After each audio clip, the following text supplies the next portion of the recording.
Stave 5. The End of It. Yes, and the bedpost was his own, and the bed was his own, the room was his own, best and happiest of all, the time before him was his own, to make amends in. "I will live in the past, the present, and the future," Scrooge repeated as he scrambled out of bed. "The spirits of all three shall strive within me. Oh, Jacob Marley, heaven and the Christmas time be praised for this. I say it on my knees, old Jacob, on my knees." He was so fluttered and so glowing with his good intentions that his broken voice would scarcely answer to his call. He had been sobbing violently in his conflict with the spirit, and his face was wet with tears. "They are not torn down," cried Scrooge, folding one of his bed-curtains in his arms. "They are not torn down, rings and all. They are here. I am here. The shadow of the things that would have been may be dispelled.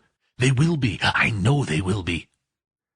His hands were busy with his garments all the time, turning them inside out, putting them on upside down, tearing them, mislaying them, making them parties to every kind of extravagance.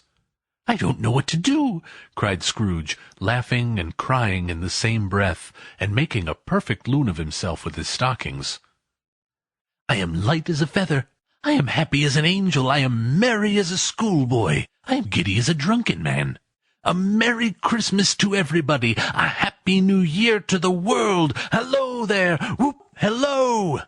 He had frisked into the sitting-room and was now standing there, perfectly winded. "There's the saucepan that the gruel was in," cried Scrooge, starting off again and going round the fireplace. "There's the door by which the ghost of Jacob Marley entered. There's the corner where the ghost of Christmas Present sat. There's the window where I saw the wandering spirits. It's all right. It's all true. It all happened. Ha, ha, ha!" Really, for a man who had been out of practice for so many years, it was a splendid laugh, a most illustrious laugh, the father of a long, long line of brilliant laughs. "I don't know what day of the month it is," Scrooge says. "I don't know how long I've been among the spirits. I don't know anything. I'm quite a baby. Never mind, I don't care. I'd rather be a baby. Hello! Whoop! Hello there!" He was checked in his transports by the churches ringing out the lustiest peals he had ever heard. Clash, clang, hammer. Ding, dong, bell. Bell, dong, ding. Hammer, clang, clash. Oh, glorious, glorious! Running to the window, he opened it and put his head out. No fog. No mist. Clear, bright, jovial, stirring cold. Cold, piping for the blood to dance to. Golden sunlight, heavenly sky, sweet fresh air, merry bells. Oh, glorious, glorious! "What's today?" cried Scrooge, calling downward to a boy in Sunday clothes, who perhaps had loitered in to look about him. "Eh?" returned the boy, with all his might of wonder. "What's today, my fine fellow?" said Scrooge. "Today?" replied the boy. "Why, it's Christmas Day." "It's Christmas Day," said Scrooge to himself. "I haven't missed it. The spirits have done it all in one night. They can do anything they like. Of course they can. Of course they can. Hello, my fine fellow." "Hello," returned the boy. "Do you know the poulterers in the next street but one, at the corner?" Scrooge inquired. "I should hope I do," replied the lad. "An intelligent boy," said Scrooge. "A remarkable boy. Do you know whether they've sold the prize turkey that was hanging up there? Not the little prize turkey, the big one." "What, the one as big as me?" returned the boy. "What a delightful boy," said Scrooge. "It's a pleasure to talk with him. Yes, my buck." "It's hanging there now," returned the boy. "Is it?" said Scrooge. "Go and buy it." "Walker!" exclaimed the boy. "No, no," said Scrooge. "I am in earnest. Go and buy it, and tell him to bring it here, that I may give them the direction where to take it. Come back with the man, and I'll give you a shilling. Come back with him in less than 5 minutes, and I'll give you half a crown." The boy was off like a shot. He must have had a steady hand at a trigger who could have got a shot off half so fast. "I'll send it to Bob Cratchit's," whispered Scrooge, rubbing his hands and splitting with a laugh. "He shan't know who sends it. It's twice the size of Tiny Tim. Joe Miller never made such a joke as sending it to Bob's will be." The hand in which he wrote the address was not a steady one, but write it he did, somehow, and went downstairs to open the street door, ready for the coming of the poulterer's man. As he stood there, waiting his arrival, the knocker caught his eye. "I shall love it as long as I live," cried Scrooge, patting it with his hand. "I scarcely ever looked at it before. What an honest expression it has on its face! What a wonderful knocker! Here's the turkey! Hallo! Whoop! How are you? Merry Christmas!" It was a turkey. He never could have stood upon his legs, that bird. He would have snapped 'em short off in a minute, like sticks of sealing wax. "Why, it's impossible to carry that to Camden Town," said Scrooge. "You must have a cab." The chuckle with which he said this, and the chuckle with which he paid for the turkey, and the chuckle with which he paid for the cab, and the chuckle with which he recompensed the boy, were only to be exceeded by the chuckle with which he sat down breathless in his chair again, and chuckled until he cried. Shaving was not an easy task, for his hand continued to shake very much, and shaving requires attention, even when you don't dance while you're at it. But if he had cut the end of his nose off, he would have put a piece of sticking plaster over it, and been quite satisfied. He dressed himself all in his best, and at last got out into the streets. The people were by this time pouring forth, as he had seen them with the ghost of Christmas present, and walking with his hands behind him, Scrooge regarded every one with a delighted smile. He looked so irresistibly pleasant, in a word, that 3 or 4 good-humoured fellows said, "Good morning, sir, a Merry Christmas to you." And Scrooge said often afterwards that of all the blithe sounds he had ever heard, those were the blithest to his ears.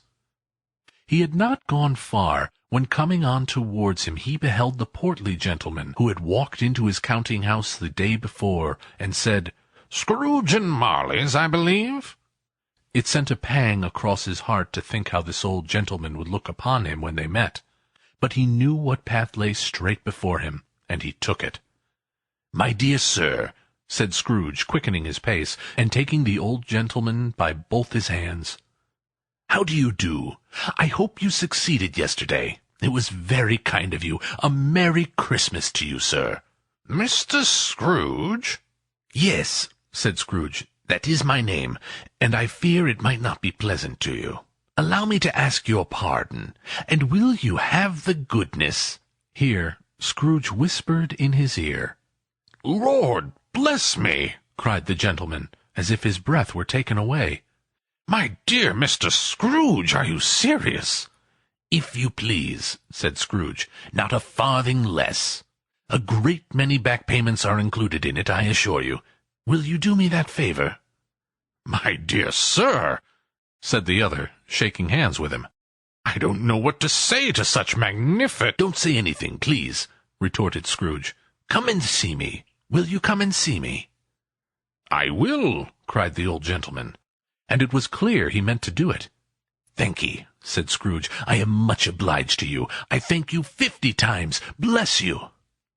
He went to church, and walked about the streets, and watched the people hurrying to and fro, and patted children on the head, and questioned beggars, and looked down into the kitchens of houses, and up to the windows, and found that everything could yield him pleasure.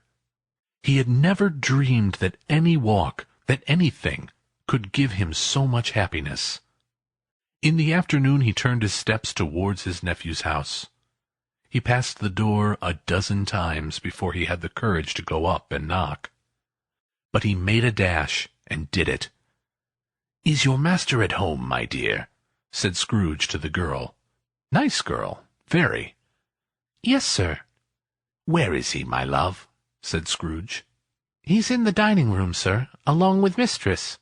I'll show you upstairs, if you please." "Thank'ee. He knows me," said Scrooge, with his hand already on the dining-room lock. "I'll go in here, my dear." He turned it gently, and sidled his face in round the door.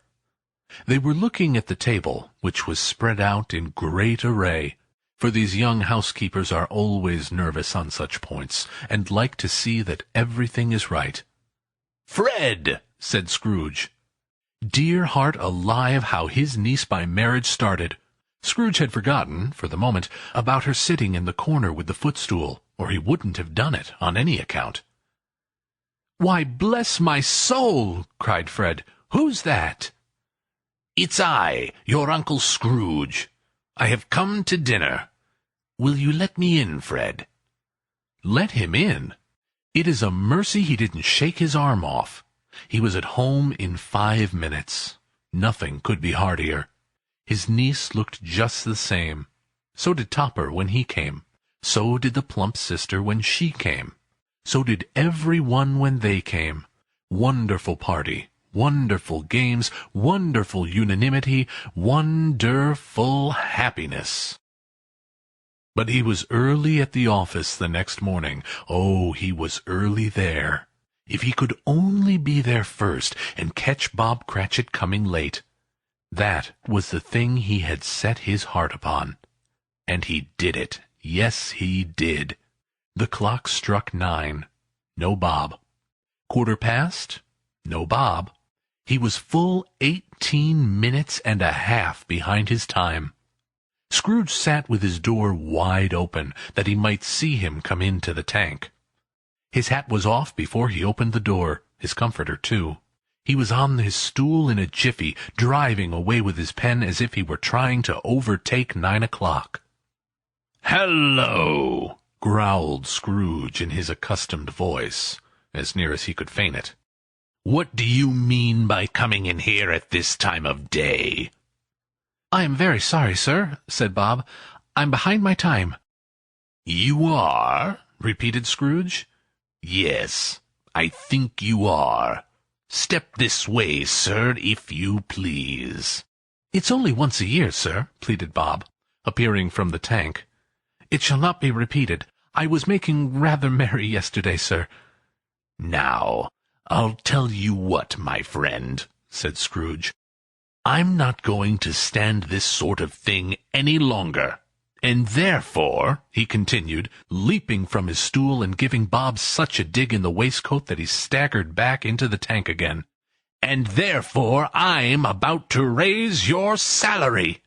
Bob trembled and got a little nearer to the ruler. He had a momentary idea of knocking Scrooge down with it, holding him and calling to the people in the court for help and a straight waistcoat. "A Merry Christmas, Bob," said Scrooge, with an earnestness that could not be mistaken as he clapped him on the back. "A merrier Christmas, Bob, my good fellow, than I have given you for many a year. I'll raise your salary and endeavor to assist your struggling family, and we will discuss your affairs this very afternoon over a Christmas bowl of smoking bishop, Bob. Make up the fires and buy another coal scuttle before you dot another I, Bob Cratchit." Scrooge was better than his word. He did it all, and infinitely more, and to Tiny Tim, who did not die, he was a second father. He became as good a friend, as good a master, and as good a man, as the good old city knew, or any other good old city, town, or borough in the good old world. Some people laughed to see the altercation in him, but he let them laugh, and little heeded them, for he was wise enough to know that nothing ever happened on this globe for good at which some people did not have their fill of laughter in the outset. And knowing that such as these would be blind anyway, he thought it quite as well that they should wrinkle up their eyes in grins, as have the malady in less attractive forms. His own heart laughed, and that was quite enough for him. He had no further intercourse with spirits, but lived upon the total abstinence principle ever afterwards. And it was always said of him that he knew how to keep Christmas well, if any man alive possessed the knowledge. May that truly be said of us, and all of us. And so, as Tiny Tim observed, God bless us, every one. End of A Christmas Carol by Charles Dickens. Recording by Kyle Munley.